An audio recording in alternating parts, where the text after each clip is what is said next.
Welcome back to another episode of the National Hispanic Coalition Career Series podcast. I'm Humberto Ortega, your host. Today, we're discussing leadership, operational excellence, and stewardship of the National Airspace System. Joining us today is Gerald Acevedo, currently serving as the acting Honolulu Group Facilities Manager. Gerald, can you start by describing your current role and the scope of your responsibility?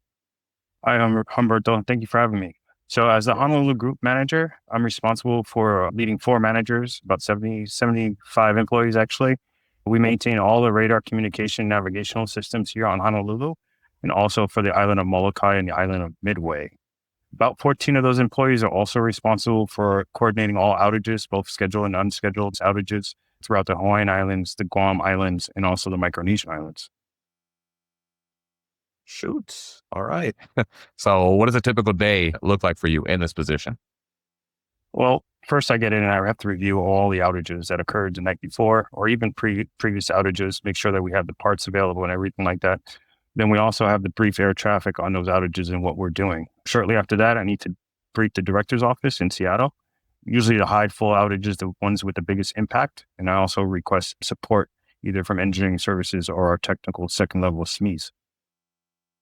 Okay. So being on the island, is there anything that makes your job a little more unique or the Honolulu area a little more unique than the rest of us? I think the time difference. So Guam is always 16 hours ahead. They're already starting their next day. And then most of our meetings start at 5 a.m. or 6 a.m. because we are lining up with West Coast or sometimes even East Coast. Sometimes we got to get in at 4 a.m. So really the time zone difference impacts us. It also impacts the deliveries of supplies from Oklahoma to either Guam or to Hawaiian Islands. So there's usually a week delay on stuff. Gotcha. A manager over at Guam. Ooh, who is that? Frank Mesa or Mike Krangdang. Okay, cool. Mike Krangdang. Gotcha. I think I knew one of the other guys that was there before, but no biggie. And then is there anything that surprised you about stepping into this role? Anything that kind of caught you off guard or about what you'd expected? Well, the military operations, being in New York City, we're dealing with mostly commercial aircraft, but out here, the military is a big presence. We also support the Pacific Air Defense System. So that's very critical to the defense of the nation, pretty much. So yeah, working with the military and also having to take care of Midway Island. I didn't know that was under our scope. Gotcha. Talking about your early career, you were in the Air Force veteran myself, and then later on you joined the FAA. How did those early experiences shape kind of leader you are today? Did you take any of that with you or you kind of started fresh after you got out of the Army? Well, no, my job in the military was directly related to air traffic control. So I maintain a precision approach radar, communication systems. Little did I know the communication systems that we had in the Army are the same ones that we had in the FAA. So that was an easy transition. But I think the leadership was a sergeant in the military. I had to lead a group of 5 people in South Korea for over 3 years. And those leadership skills translated into the FAA. Nice. And then you were at JFK and LaGuardia, correct? Correct. Yeah. Did working such a busy airspace change your mindset going into this, or was it taking a nice step back from being so busy? No, actually, JFK's 4 runways. In the military, we only had 1 runway, so that was a big difference. And then LaGuardia does look small with 2 runways, but I think that they're landing and taking off probably 4 to 6 aircraft every minute. Every minute and a half, their planes taking off with a small little gap around lunchtime. So it's extremely busy at LaGuardia and JFK.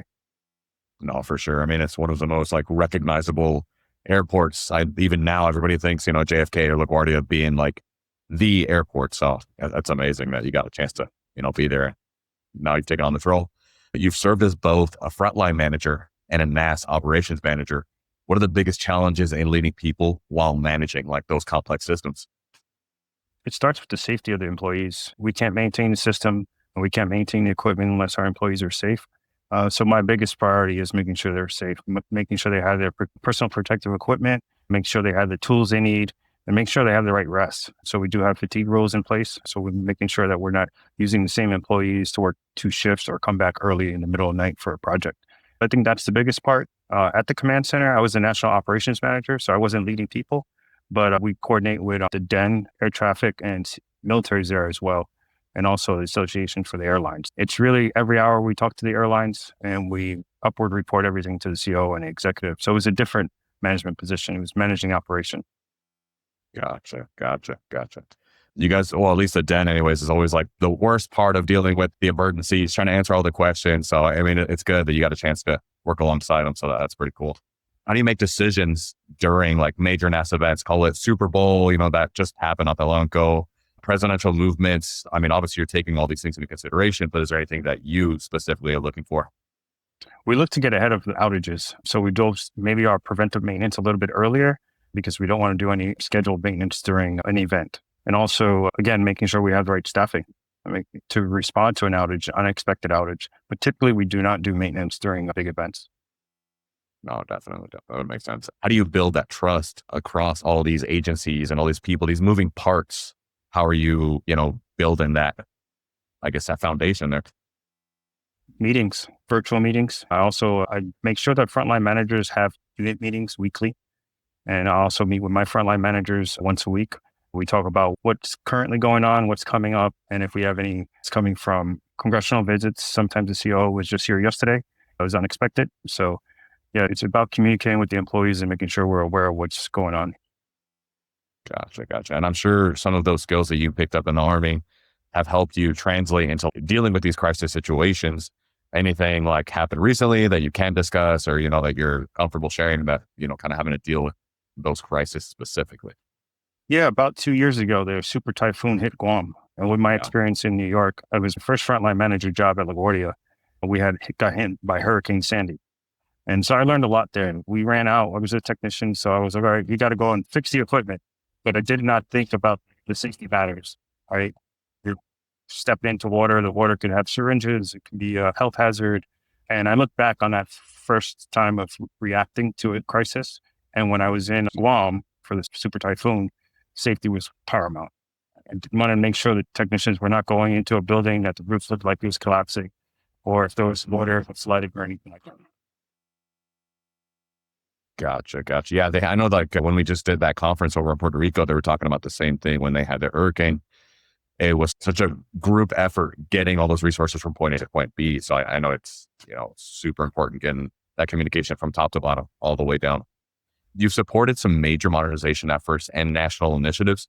How do you balance long-term projects with like the day-to-day stuff that you have to do? So actually, I started using OneNote for that. Now that I'm in charge of 4 units, it's hard to keep track of each project because there are 5 different disciplines. You have radar projects, you have communication projects, navigational projects, and then you just got equipment upgrades at the facilities, so that's HVACs. So yeah, using OneNote has really helped me. I have follow-up actions. I check it off when it's done. And then the one-on-one meetings and project meetings, they really help as well.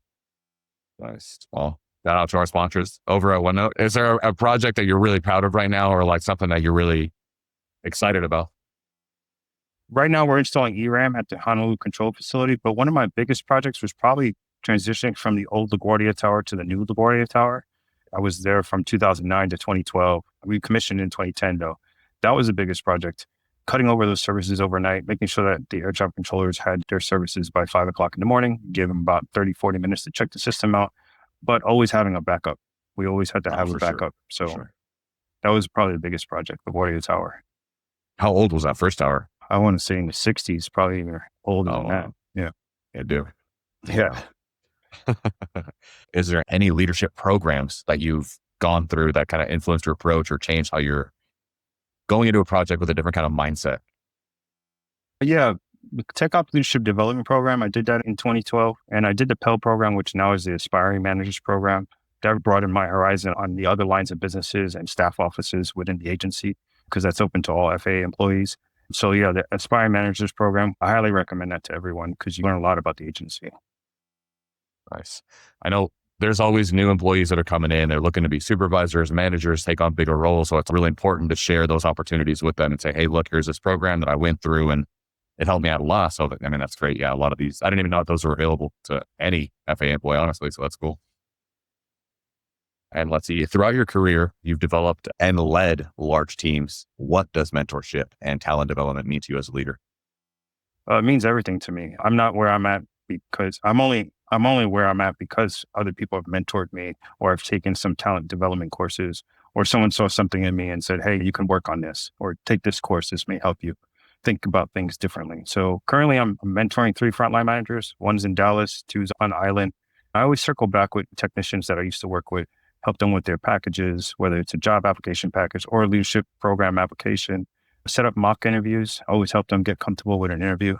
So yeah, I'm always reaching out or they're reaching out to me. Nice. That's great. So with these new people that are coming in, new operation, no tech ops people, is there any kind of qualities or questions that you're looking for to identify these future leaders, these people who are like, okay, he's got something in him that I can see turning into a leadership role? Yeah, I typically they usually express their accountability, their integrity. That's really key to me, those traits I find. But sometimes it's just having that one-on-one conversation, just check in. Because you can see sometimes they were a leader in the military or they own their own business sometimes. So Yeah. just because they're a new technician doesn't mean they don't have the skills. But at the same time, you have to respect the fact that they don't want to be a manager and they just want to lead where they're at. And we need those leaders as well. Yeah, I think it's really important to find those people that know this area really well. Yeah, well, you great at leading this area. Maybe that's where you thrive in the most. That's all they're looking to do. So yeah, I couldn't agree more. What advice would you give new managers stepping into a role? Lean on your peer managers, and they don't have to be in your immediate area. Like I said, I'm mentoring one manager in Dallas right now. It's pretty new in the position. Don't realize what they don't know and how easy it's for you to share that information with them. And then they can just thrive in the position. So that's pretty much definitely lean on other people and communicate with your team. Like I said, I've taken over 4 units now, and 2 of them never had a weekly meeting with their team. And sometimes there's a disconnect, especially if you have shift workers, day, night shift. So typically I try to have a meeting at like noon so you can catch both shifts. Everyone's on the same page. Oh, for sure. I've been through about 5 facilities now, and I've been lucky enough to have management that kind of like briefs everybody from top to bottom, making sure that everybody's on the same page. And it does make such a world of difference. I've heard horror stories from like people who are, they kind of have an animosity with the manager team, and it's just kind of a cluster getting that information from point of view. So it's really good to have that. And then how do you foster a culture of safety and accountability with your team, the people that you're leading?